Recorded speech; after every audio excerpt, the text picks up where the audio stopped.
അന്നയാളെ ഞാൻ ആടുകളെ തീറ്റയൊക്കെ ഇട്ട് കൊടുത്ത് പിന്നെ സ്കൂളിൽ പോകുന്നതിന് മുമ്പ് അങ്ങനെ തന്നെ തീറ്റയൊക്കെ ഇട്ട് കൊടുക്കുകയാണ് ചെയ്യുക.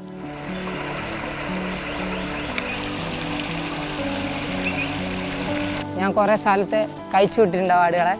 അപ്പോൾ ആടുകളെ ഒക്കെ പോയി കൂട്ടിക്കൊണ്ട് വന്ന് ഐറ്റങ്ങളെ പാൽ കുടിപ്പിച്ച് പിന്നെ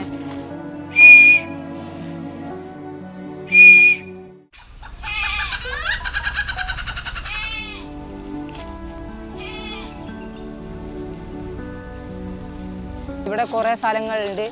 അപ്പോൾ അതിൽ കൂടെ ആടുകൾ വെവ്വേറെ ആയിരിക്കും. ആടുകളൊക്കെ ഒരുമിച്ച് കൊണ്ടുവന്ന് പിന്നെ വീട്ടിൽ വിടാറാണ് ചെയ്യുക.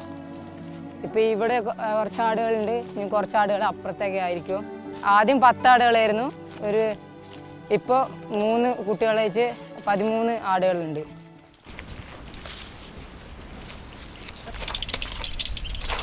ഞാൻ ചെറുപ്പം മുതൽ ഞാൻ ആടുകൾ കണ്ടിട്ടാണ് വളർന്നത്. അതുപോലെ തന്നെ എൻ്റെ അമ്മൂമ്മയും അമ്മയൊക്കെ ആടിനെയാണ് വളർത്തിക്കൊണ്ട് ആടിനെയും പശുവിനെയൊക്കെ വളർത്തുമായിരുന്നു. അപ്പോൾ ഞാൻ ആടിനെ ലോക്ക്ഡൗൺ ടൈമിൽ നോക്കാൻ തുടങ്ങി. പിന്നെ അങ്ങ് ആടിനെ നോക്കി അങ്ങ് ശീലമായി. ലാഭം മാത്രമല്ല ഞാൻ നോക്കുക, ആടുകളെ ഞാൻ അധികം കൊടുത്തിട്ടില്ല. കൊടുത്തിട്ട് 2-3 ആടുകളെ കൊടുത്തുള്ളൂ.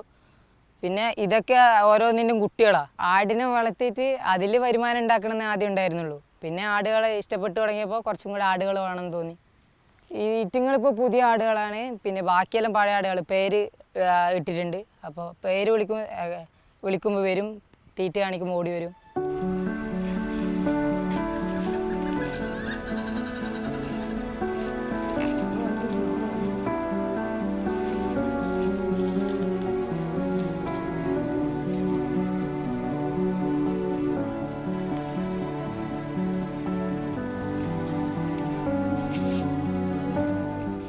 ഒരു 9ാം ക്ലാസ്സുകാരൻ്റെ ആട് ജീവിതമാണിത്.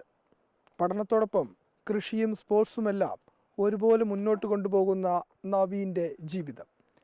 കണ്ണൂരിൽ നിന്നും ഫെലിക്സ്, മാതൃഭൂമി ന്യൂസ്.